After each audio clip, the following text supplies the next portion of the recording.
Assalamualaikum warahmatullahi wabarakatuh. Selamat datang di channel English for Work, channel yang akan membahas tentang penggunaan bahasa Inggris dalam dunia kerja. Nah, pada serial kali ini saya akan membahas penggunaan bahasa Inggris dalam dunia perhotelan. Di video kedua ini saya akan membahas tentang prosedur reservasi. Kalau di video sebelumnya saya sudah membahas tentang metode pembayaran yang digunakan di hotel, kali ini saya akan membahas tentang prosedur reservasi. Mari kita mulai. Nah, ini ada contoh manual reservation form ya, formulir untuk menerima reservasi secara sederhana. Jadi di sini ada date, ada tanggalnya, tanggal kapan dibuatnya, kemudian confirmation number. Confirmation number ini diisi dengan nomor yang akan muncul. Jadi ketika kita membuka sistem hotel, kemudian kita membuat reservasi, nah di situ sistemnya itu akan memberikan nomor. Nah, nomornya ini nanti kita tuliskan di sini. Jadi ketika kita mencari itu mudah. Nah, di sini ada guest name, nama tamunya ya, nama family dan nama depannya. Kalau untuk orang asing itu kan nama depan, kemudian nama belakangnya itu nama keluarga. Kemudian ini ada rate, RO dan BB. Rate RO ini berarti harga kamarnya, RO itu room only, hanya kamar saja, tidak termasuk sarapan. Kalau BB itu bed and breakfast. Kemudian ada arrival date dan time. Ini kapan kedatangannya, kapan check-in-nya, dan jam berapa. Kemudian ada depth time, itu departure time.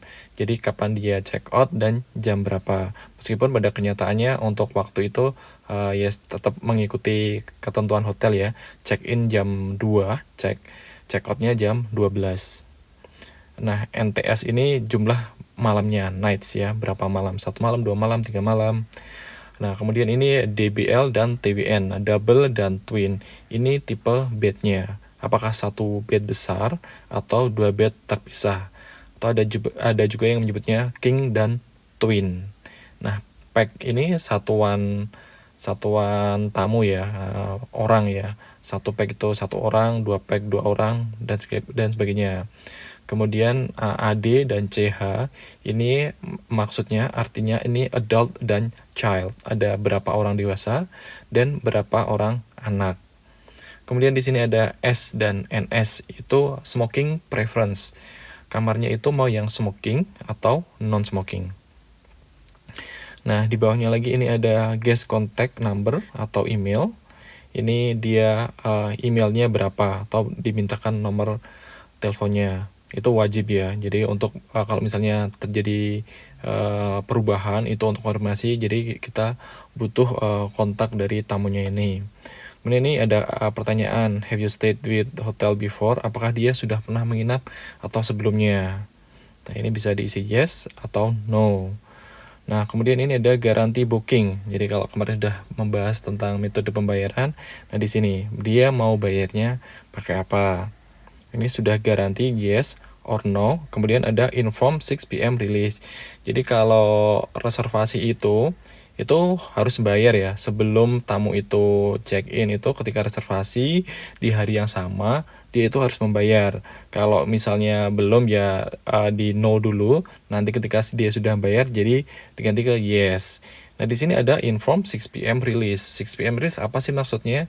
6 PM. Jadi 6 PM ya jam 6 sore itu rilis. Jadi ketika ada reservasi sampai jam 6 sore, jam 6 maghrib itu belum ada pembayaran, maka reservasi itu akan tercancel oleh sistem. Kenapa demikian? Ya karena kan reservasi itu bisa 24 jam ya. Orang bisa booking hotel tuh kapan saja. Nah, kalau misalnya untuk sudah booking kamar banyak 10 kamar, kemudian tidak ada pembayaran, ya akan dibatalkan karena lebih baik dijual kepada tamu yang lain gitu.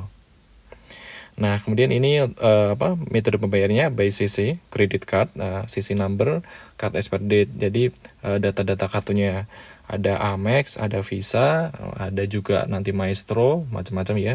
Ini nomor kartunya berapa, kemudian tanggal expired kartu.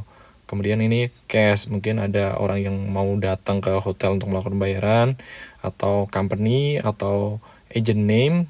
Nah, ini bisa kalau misalnya dia bookingkan kemarin pakai travel agent atau perusahaan, nah nanti tinggal nunggu diterbitkan garansi letter atau booking voucher dari travel agentnya. Telepon number ini diisikan nomor telepon, contact person ini. Nah, ini kalau misalnya dia yang booking itu bukan tamu yang akan menginap, kita juga harus memintakan contact numbernya. Nah, ini reservation agent names, ini yang menerima reservasi.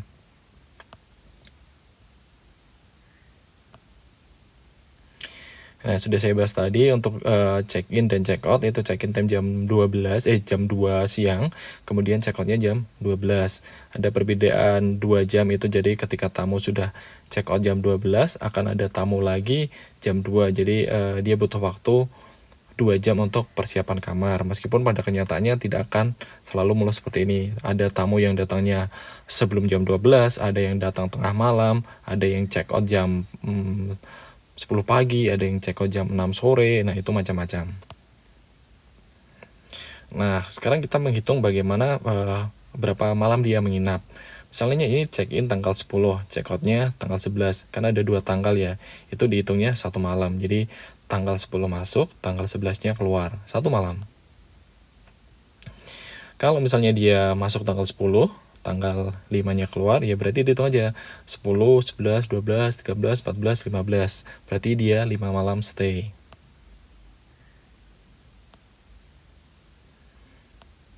Nah, ini ada room type ya, tipe kamar ya. Ada superior, ada deluxe, ada junior suite, ada executive suite, ada president suite. Nah, untuk hotel yang bintang 4, 5 itu biasanya untuk kamar paling murah, kamar tipe standar itu namanya deluxe. Kalau di bawahnya itu namanya superior. Kemudian bedanya dengan yang ada nama suite-suite-nya itu kamar paling mahal di hotel itu namanya president suite. Nah, itu tergantung hotelnya, dia punya nama macam-macam. Kalau bedanya dengan suite dengan kamar biasa, biasanya tuh ada pantry-nya, ada seperti ada seperti kitchen kecil, atau mungkin yang presiden suite itu ada kamar tambahan. Jadi misalnya pejabat penting, nah itu kan biasanya ada ajudan, itu untuk kamar ajudan.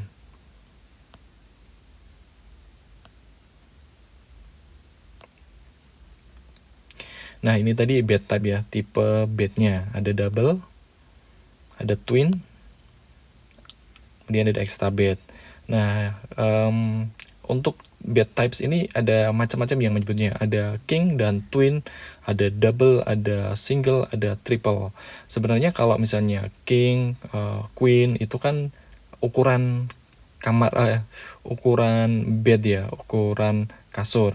Kalau single itu 1, kalau double itu bisa untuk 2 orang, bisa untuk, jadi maksudnya kalau double itu 1 bed besar king, kalau twin ya 2 bed terpisah.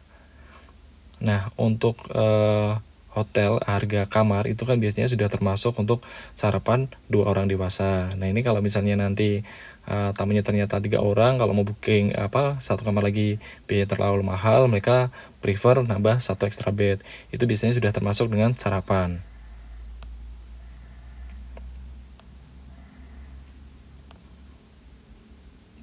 Nah, di sini ada smoking preference ya. Jadi meskipun banyak hotel yang mereka full non-smoking hotel, tidak memberikan tempat untuk yang smoking room, tapi ada juga hotel yang dia tetap membagi, ada yang bisa merokok di kamar, ada yang tidak boleh merokok di kamar. Nah, untuk hotel-hotel yang kamarnya itu non-smoking, jadi kalau ketika ada yang merokok di sana, entah itu tamu atau tamunya dari tamu yang menginap merokok di kamar, pasti mereka akan dikenakan cas. Nah, itu pasti dijelaskan ketika mereka check-in. Nah, ini harga kamar, room rate atau room charge, ini harga kamar. Harga kamar itu macam-macam. Kalau yang di form tadi ada RO dan BB, room only atau bed and breakfast. Kalau biasanya untuk harga normal itu ya room and breakfast, kamar dan sarapan untuk 2 orang dewasa. Tapi ada juga yang hanya jual kamar saja tanpa sarapan dengan pertimbangan harga lebih murah, dan mungkin ini juga pertimbangan misalnya orang yang berbisnis, jadi pagi-pagi harus ngejar pesawat, nggak perlu sarapan, nggak sempat sarapan, ya kamar saja udah cukup lah. Kemudian ada lagi room package. Apa sih room package itu? Nah, ini ada graduation package, ada Chinese New Year package, kemudian ada honeymoon package, ada high season surcharge.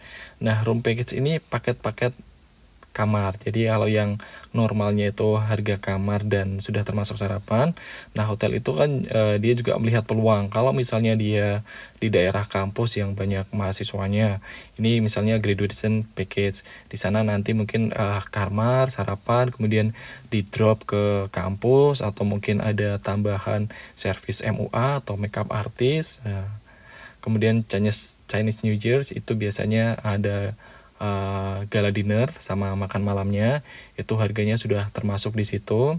Ada honeymoon package. Nah, honeymoon package ini misalnya nanti kamarnya di set up honeymoon, ada beberapa treatment, kemudian mungkin ada kalau misalnya dia dekat dengan tempat wisata yang romantis, ada trip ke sana. Itu masing-masing hotel punya paket sendiri-sendiri.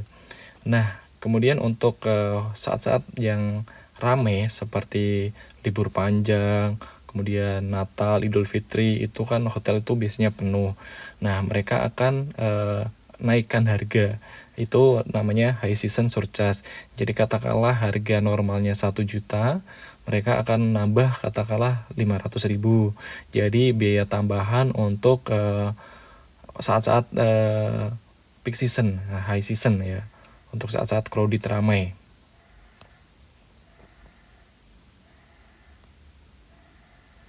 Nah, ini billing instruction.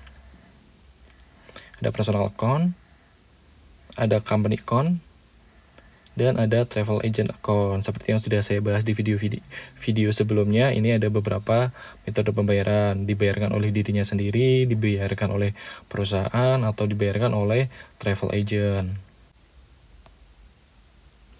Nah, berikut ini ada beberapa hal yang perlu diperhatikan yang sangat penting ketika kita menerima reservasi. Yang pertama jelas ya, pasti nama tamunya. Kemudian berikutnya adalah nomor telepon yang bisa kita hubungi, dan metode pembayarannya. Mau transfer atau menggunakan kartu. Ini lebih dikhususkan lagi untuk tamu-tamu yang dia personal account atau dia bayar sendiri. Jadi ketika kita menerima reservasi, langsung kita minta maksimal 1 jam setelah reservasi harus ada pembayaran. Kalau tidak kita akan cancel, karena kan tergantung hotelnya. Kalau hotelnya itu crowded, reservasi itu sangat cepat, ya jangan sampai merugikan hotel ya, jangan sampai merugikan bisnis ya. Harus ditekankan, harus segera melakukan pembayaran. Kalau tidak ada pembayaran, ya pasti reservasinya akan tercancel atau 6 PM release tadi. Nah, untuk tamu yang travel agent atau tamu yang dari corporate, itu akan lebih lebih mudah karena kan sudah ada kontrak sebelumnya. Jadi sebelum tamunya check-in, sebelum tamunya datang, kalau untuk perusahaan ya harus diminta segera dikirimkan untuk garansi letternya. Kalau dari travel agent ya harus segera diterbitkan untuk booking vouchernya. Kalau misalnya nanti dia sudah muncul, sudah dikirimkan garansi letternya, booking vouchernya, atau sudah melakukan pembayaran, reservasinya di sistem nanti akan kita ganti sebagai guaranteed, jadi sudah terbayarkan.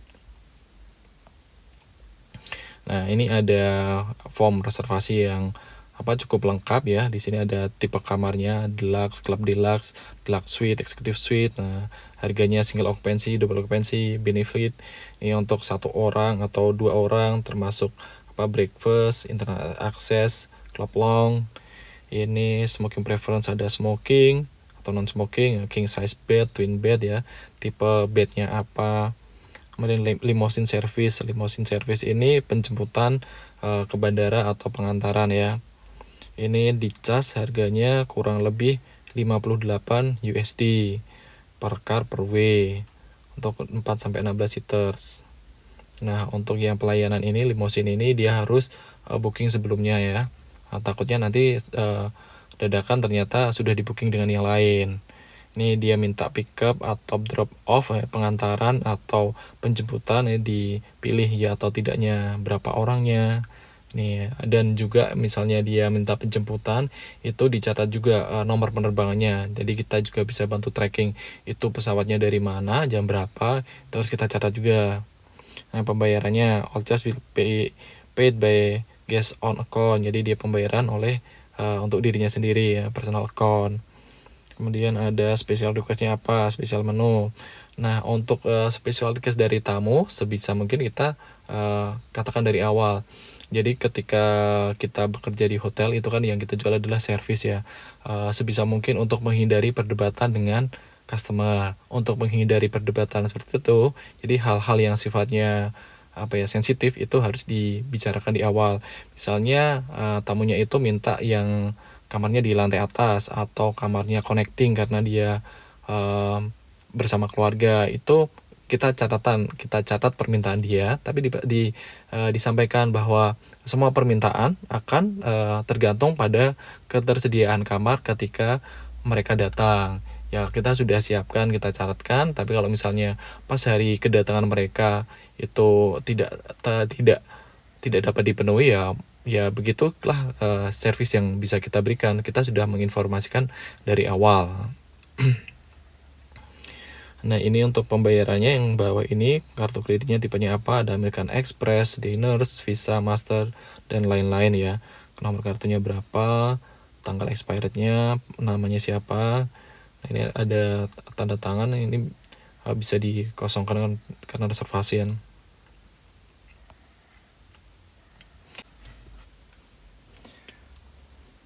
Sebagai agent reservasi, kita kan orang yang pertama yang berhubungan dengan tamunya ya sebelum dia check-in. Jadi sebisa mungkin informasi apa yang kita dapatkan mengenai reservasi ini kita catat. Nah, catatan ini sangat berguna untuk bagian resepsionis ketika tamu itu check-in. Nanti pada saat check-in itu, resepsionis itu tinggal konfirmasi saja kepada tamunya apa yang dia beli. ABCD kamar, harga check-in tanggal berapa, harganya berapa, nanti dikonfirmasi. Nah, proses itu kan akadnya di situ untuk jual beli servis kita, jual beli kamar kita. Nah, catatan tersebut itu namanya remark ya. Ini saya tuliskan beberapa catatan. Jadi RO, RB, FOC complementary. Dari RO kamar saja tidak termasuk sarapan, RB itu room and breakfast, dia sudah termasuk sarapan. Ini sangat penting. Jadi ketika sewaktu mau check-in dilihat ini, oh ini harganya itu sudah termasuk sarapan. Oh harganya ini harga kamar saja, belum termasuk untuk sarapan. Kemudian ada FOC. FOC itu free of charge, tidak ada, dia gratis atau complimentary. Ini bisa saja kalau misalnya yang tamunya yang mau datang itu ternyata kerabatnya yang punya hotel, ya sudah dikasih gratis saja. Ini ada catatannya juga, dan itu perlu dikonfirmasikan sewaktu check-in. Nah, untuk reservasi tadi kan pembayarannya apakah 6 PM release, statusnya belum terbayarkan atau sudah terbayarkan.